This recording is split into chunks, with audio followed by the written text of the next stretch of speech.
High, সুন্দরবনের জার্নিটা ঠিক কেমন ছিল সেটা তোমাদের সাথে শেয়ার করব।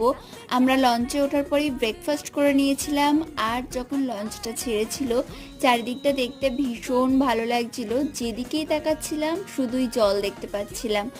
আর কোথায় কোথায় ঘুরেছি সেটা আমি বড় ভিডিওতে অলরেডি আপলোড করেছি, আমি লিঙ্কটা রিলেটেড ভিডিওতে দিয়ে দেবো, তোমরা চাইলে অবশ্যই একবার দেখো, ভীষণই ভালো লাগবে।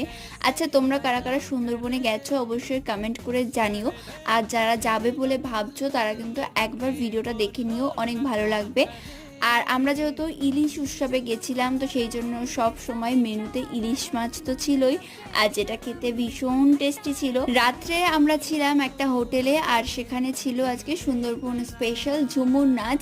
তো চলো, নাচ দেখতে দেখতে অনেকটাই রাত্রি হয়ে গেল, ডিনারও করে নিলাম। আর বৃষ্টি হওয়ার জন্য চারদিকটা একদম থমথমে হয়ে গেছে। তো আজকের ভিডিওটা এখানেই শেষ করছি।